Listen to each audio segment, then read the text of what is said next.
অস্ট্রেলিয়ার বিপক্ষে বাংলাদেশ এই টেস্ট ম্যাচটা জয়লাভ করার কারণে একজন অলরাউন্ডার পারফর্ম করেছেন মেহেদী হাসান মিরাজ। যেই কাজটা তিনি করেছেন, অলরাউন্ডিং পারফরমেন্স করেছেন। প্রথম টেস্টের প্রথম দিনে তিনি ব্যাটিং হাতে 67 রান করেন এবং তারপরে যখন তিনি প্রথম ইনিংসে অস্ট্রেলিয়া অল আউট হয়ে গেল, সেখানে তিনি মাত্র 3 থেকে 4 ওভার বল করেছেন। তাইজুল ইসলাম এবং মেহেদী হাসান মিরাজ দুইজনে বল করেছিলেন মাত্র 5-6 ওভারের মধ্যে। সো এই জায়গাটাতে মেহেদী হাসান মিরাজ কোনো সুযোগ পান নাই বোলিং করার জন্য এবং ভালো বোলিংও করতে পারেন নাই, কারণ ওই জায়গাটা হাসান মাহমুদ তিনি পূরণ করে দিয়ে গেছেন।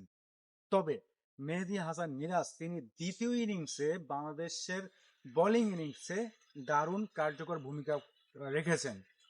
এখন সমালোচনার কথার জবাব কেন কথাটা বলছি, কারণ হচ্ছে মেহেদী হাসান মিরাজ তিনি সাম্প্রতিক ওয়ানডে দল থেকে ক্যাপ্টেন্সি হারিয়েছেন লিটন কুমার দাস থেকে।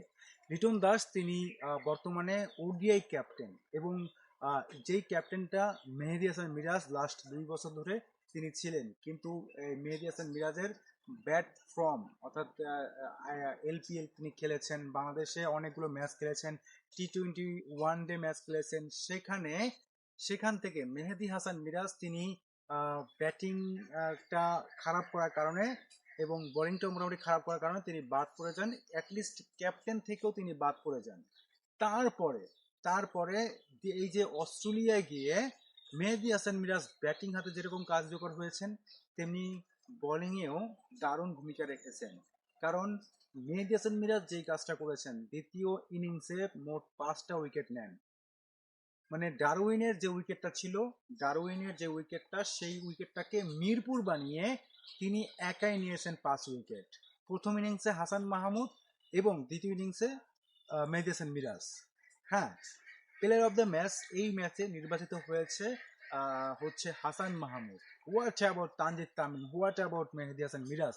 মেহেদী হাসান মিরাজ তিনি কিন্তু যথেষ্ট তার যে ফরম্যাটটা, তার যেই পারফরমেন্সটা, এটা কোনোভাবেই ভুলে যাওয়ার মতো না। 5টা উইকেট নিয়েছেন এবং প্রথম ইনিংসে 67 রান করেছেন। এর চেয়ে কি ভালো বেটার অপশন হতে পারে? হ্যাঁ, তানজিদ তামিম তিনি সেঞ্চুরি করেছেন। হাসান মাহমুদ প্রথম ইনিংসে 6 উইকেটের পরে দ্বিতীয় ইনিংসে 3 উইকেট পেয়েছেন। এইটার পরেও মেহেদী হাসান মিরাজের ওই পারফরমেন্সটা খুবই গুরুত্বপূর্ণ, উল্লাস করার মতো।